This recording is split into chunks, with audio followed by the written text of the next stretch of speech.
Aye. 10 ayes, 7 nays, 1 present. The Senate Foreign Relations Committee this week passing a resolution to authorize U.S. military action in Syria. Kentucky Senator Rand Paul has been a leading critic of the president's plan, and he joins us now from Bowling Green, Kentucky. Senator, welcome back. Good morning. You just heard the White House Chief of Staff. Let me ask you, what's your vote count? Will the resolution authorizing the use of force pass the Senate? Will it pass the House?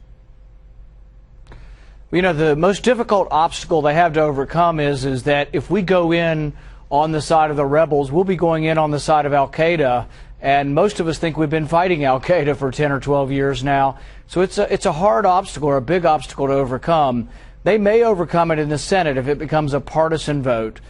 Everybody's trying to say this isn't Iraq, but it also isn't a good situation when we're going in allied to al-Qaeda. I don't know if it'll pass in the House, though. I really have my doubts about whether it passes in the House.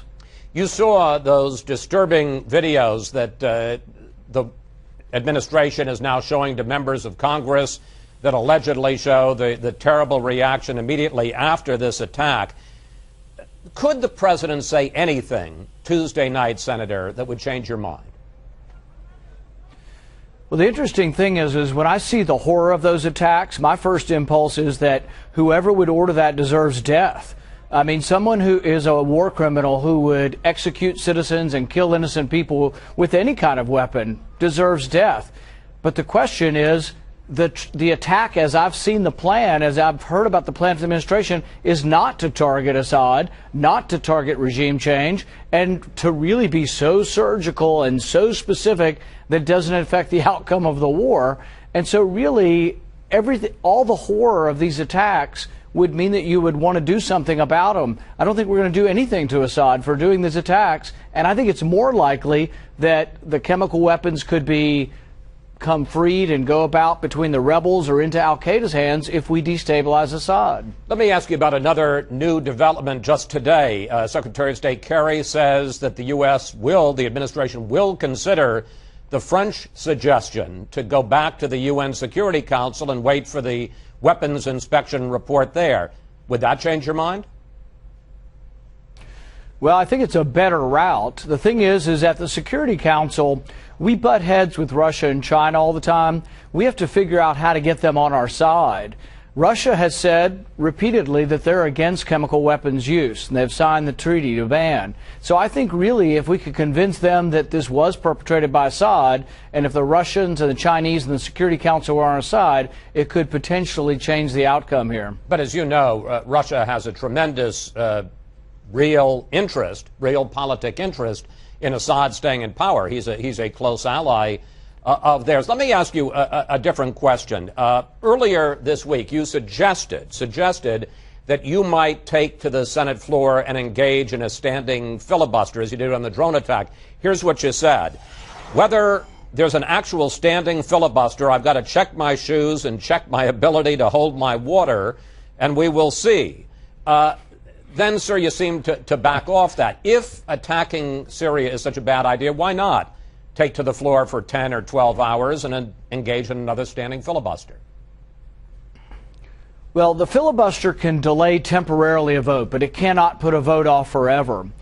It can be used to get something you want, and so filibustering to try to get an amendment to a bill is sometimes worthwhile. Filibustering to try to get information from the administration is worthwhile, but can't ultimately defeat the resolution. I will insist that there is full debate on this, and I will insist that I get an amendment, and my amendment will say that the vote is binding, that the president cannot, if we vote him down, decide to go to war anyway. That's the way I interpret the Constitution, and I will insist on at least one vote where we try to say, hey guys, this is not political show, this is not constitutional theater, this is a binding vote. Well, let me pick up on that, because you say that if Congress were to reject the resolution authorizing the use of force and that the president went ahead with the attack, you've made it very clear you believe that would be unconstitutional. If that's the way it plays out, absolutely. Congress votes no, the president acts, would you support impeaching this president? Well, you know, I think there are different ways you look at constitutionality of things because we debate them, often with good people on both sides. Sometimes things go through the courts. But he has already been proven to try to go above the law in many instances, trying to appoint people in recess. There are several instances trying to amend laws after the fact where I think he's taken on extra constitutional powers. Whether you impeach someone is a different question and is obviously a very big one. So I wouldn't make a judgment on that. But I would say that the Constitution was intended to let Congress initiate war and the president execute war. And I don't think any of that's changed. In fact, the War Powers Act reinforces that. It's Congress's role to initiate war, the president's role to execute it. Let's discuss some of the deeper policy issues involved here. During the Senate Foreign Relations Committee hearing this week, you had quite a back and forth with Secretary of State John Kerry. Here's one exchange. If the United States of America doesn't do this, Senator, is it more or less likely that Assad does it again? You want to answer that question? I don't think it's known. Senator, it's not unknown. If the United States of America doesn't hold him accountable on this with our allies and friends, it's a guarantee Assad will do it again. A guarantee. Senator, the White House says that's the basic question. If Congress votes no, won't Assad, won't Iran, won't North Korea, won't the rest of our enemies in the world see it as a signal that they can defy the international norms and go ahead and develop weapons of mass destruction? No, I think it is unknown. I think there's a chance that he is more emboldened if we do attack him. For example, what's the worst case scenario? The worst case scenario is that the stockpiles of Syrian gas begin to move about the country, and maybe they go to Hezbollah and they go into Lebanon and become more of a threat to Israel. I think that is more likely to happen if we attack Assad than if we don't attack Assad. With regard to North Korea, I think the North Koreans know and should know absolutely if gas or conventional weapons were used on our troops ever, that there would be an overwhelming response against them. They're completely separate situations. Here's the thing is, this administration won't even react when Americans are killed in Benghazi. They've done absolutely nothing. And so here's a situation in Syria that doesn't involve Americans and they want to get involved. To me, they've got it backwards. You wrote an article looking at another aspect of this. You wrote an article in Time magazine this week in which you said the following: war should only occur when America is attacked, when it is threatened, or when American interests are attacked or threatened. The question I have, sir, is there no place for humanitarian issues in the Rand Paul doctrine? What about Rwanda? What about Kosovo? What about in World War II, the Nazis exterminating the Jews? Is there no case where President Paul would say, we need to get involved militarily to stop that? You know, I consider myself to be a realist when it comes to foreign policy. We look at every individual situation and you have to assess the facts. And then there's the process. How does war begin? It's initiated by Congress. So really Congress, the people's representatives, we look at every individual situation. And I wouldn't say there's absolutely no case to get involved, but I would say that typically America has to be involved or American interests have to be involved. We have a lot of allies in the Middle East, Turkey, Israel, Jordan. A lot of those come into play when we decide whether or not to get involved.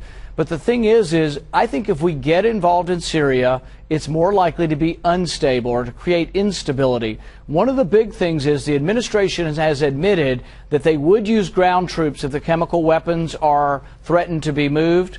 And they also have admitted it would take 75,000 American troops to secure these chemical weapons. So my question to the administration is, if you bomb Assad, is it more likely or less likely that the chemical weapons will become unsecured and they could go into rogue elements such as Al-Qaeda, which is fighting with the rebels against the Assad government? Senator, I want to get into one last issue with you. There is clearly a split inside the Republican Party now between the so-called interventionists like John McCain, Lindsey Graham, and then on the other side, people like you who they call isolationists. Where's the future of the party? You know, I think name-calling isn't the future, and I'm not an isolationist. I do believe in intervening when American interest or national security is threatened. What I would say, when you talk about who's winning this battle, talk to any American. I was in the airport yesterday, and I talked to the father of a son who's on an aircraft carrier over there now and whose nephew was burned severely in the Iraq War. And his words were to me, stand up and fight them on Syria. We should only go to war when we have to. That's what our young people think, too. If you talk to our young soldiers, men and women who are fighting, who have volunteered, they're willing to fight for America, but they want it to be a clear-cut American purpose and that we're going to win. They don't want to fight for stalemate. President Obama wants stalemate. He doesn't want victory. And if you're not going to fight for victory, we should never be involved in a war. Senator Paul, we want to thank you. Thank you for talking with us. It's always good to talk with you, sir. Thank you.